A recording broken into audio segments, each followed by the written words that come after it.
Don't we behave different, in all normal ways and walks of life, than what we are required to? That's why it's necessary that we make efforts and derive the passion inwardly, to imitate the one who has been given to us as an example. The reason for imitation is, that those ways in discussion have been proven successful and has changed the entire world by living one simple life. And that is what gives us a different perspective to view life differently, from the common ways of human thinking. When the need is to go up a plateau of spiritual ascension, we, the world, usually prefer to go home and behave domestic and selfishly carnal. Drawing ourselves closer to the things above is what is needed, than deciding to go back to our casuals, which could seem comfortable then, but could turn completely shipwrecking on a long course of living. The whole purpose of living this very life, ought to be all about worshipping the unknown and learning the epicenter of heaven. Learning initiates sharing what is learned to the others, and making them be motivated themselves, during rough seasons.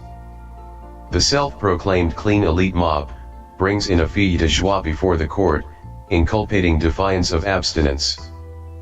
Darkness and absence of witness could masquerade them, and keep them still holy.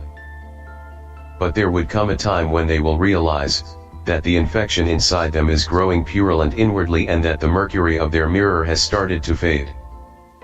If a circumstantial convict is brought in front of such elite society, wouldn't each present, take advantage of the situation and try and score their serenity, their self-worth and virtuousness? But during the judgment day, what will be the verdict? Would the ongoing surprise the ethereal? It sure would. The person who is unexposed, without being found faulty in the dark secrecy of his own filth, should be the first one to hurl charges against the exposed. If they are conscious, they would abstain from finding faults. Let statutes wait to weigh judgment over the weak. For what is more important is not lawlessness in question, but the remorse of a failing heart to sense fulfillment without guilt. Don't teach laws to the Constitution. Very little of knowledge boasts much, and the wise prevail intellectually humble.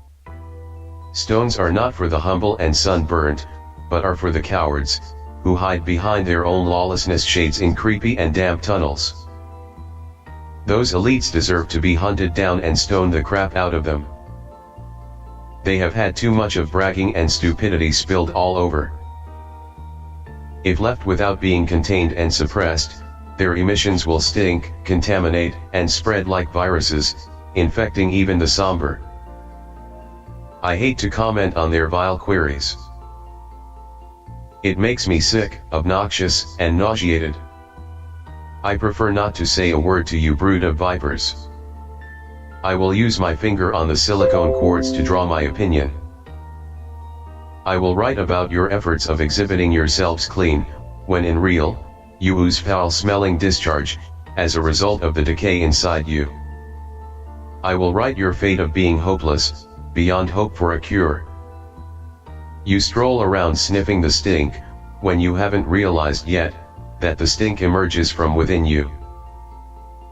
Go away, you scumbags.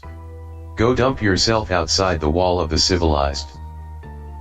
There you will find dogs with open ulcers roaming around. Perhaps you might find a little solace when they might show some mercy to you, licking your wounds dry. Go. Now I stop and look up. They are all gone. Now, I look up to you, not to have perceived their silent departure when I was writing your fate. I was engaged with the fury against them, which rose from the depth of my soul. Now it's just you in picture. Not them. You alone. I ask you. Where are they? What happened to them? They are all gone, you say with a sigh of relief. I look to you intently, put my conclusion in a nutshell and whisper, remorse is repentance. You seem to have understood. I still have ears to listen to. I'm happy. I send you home, not having the least of doubts that this episode would have been an eye-opener to you. You will at least remember my quote, whenever you be reminded of an obscene instance, a drive which should die down, if remorse has taken its root in you.